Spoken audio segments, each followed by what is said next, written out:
presentation for Con 613. And for my presentation, we'll be focusing on Dorothy Smith and her feminist theories.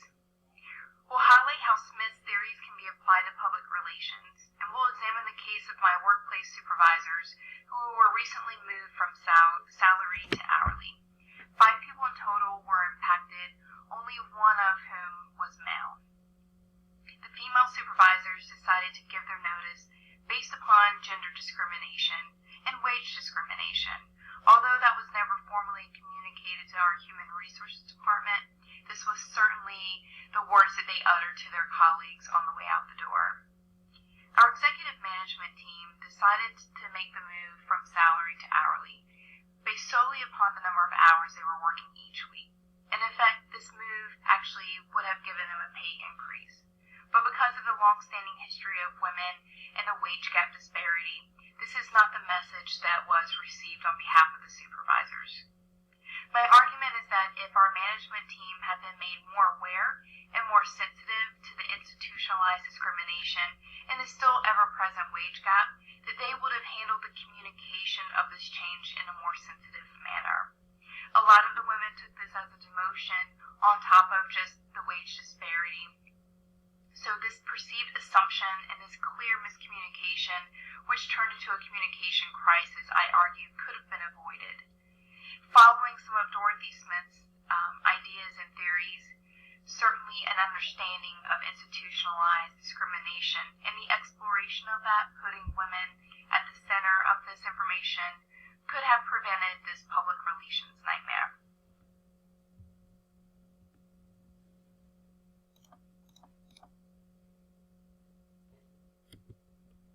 So the perceived communication crisis, just to recap, we had 5 mid-level supervisors at the company. All but one moved from salary to hourly. 4 out of the 5 supervisors were female. What they didn't know was the one that didn't have to go from salary to hourly was brought in late after the decision had already been made, and that coincidentally was also the male supervisor. So we'll take a look at how Smith's feminist theory can help resolve the appearance of pay discrimination while providing a path for the impacted female employees to speak up. So Smith's critical feminist theory of public relations is definitely underexplored. The goals of feminist theory for public relations includes highlighting gender systems, power relations involved within the gender system, as well as the metacritical social injustice. The critical feminist theory categories include liberal feminism, radical, and postmodernist feminism. And as it concerns postmodern feminism, much feminist public relations scholarship to date since 1980s has been modeled off of the Velvet Ghetto study, reproducing a liberal feminist position against gender discrimination and for equal opportunities. In other words, practitioners in public relations should aim at eventual parity in salaries. If we take a look at the salary to hourly case analysis, management made the executive decision to move supervisors to hourly due to the high number of hours spent at work. The male employee who was unaffected moved into the supervisor role after hourly pay rate decision had been made. Perception versus reality versus history hit its apex at this point in the company. So this is where long-standing challenges of being female in the institutionalized workplace, as well as the perception that one has based upon that history and the reality that came to a head, really played out. This is what the women were feeling. Wait, $1,273 after taxes. Wait, you make $1,273? Yeah, what do you make? 78% of that? That's so weird because we have the same job. That's not fair. Unless.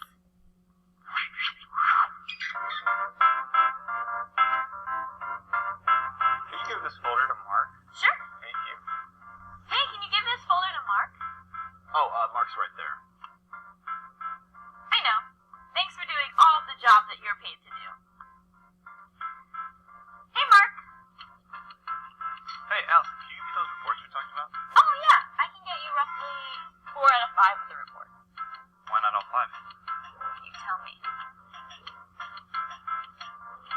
before we adjourn, does anyone have anything to add? Oh, I've actually noticed that in the most recent research, the most important thing that we can do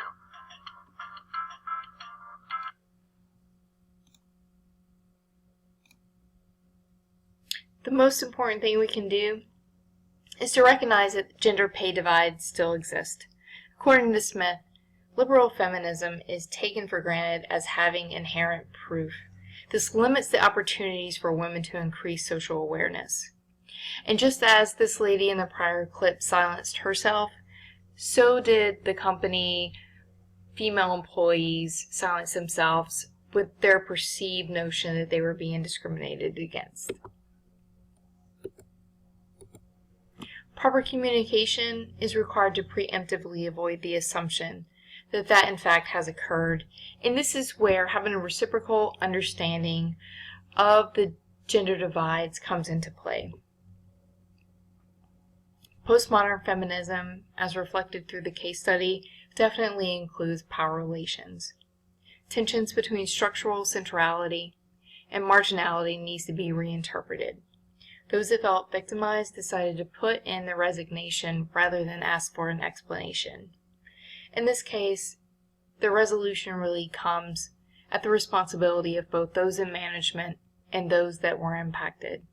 Management needs to understand that feminism and its role definitely has a place within the institutionalized workplace. Women also need to know that people don't always think and put women first. So from that perspective, they have a responsibility to make their needs and wants known. Please see below the references for this presentation, and thank you for listening.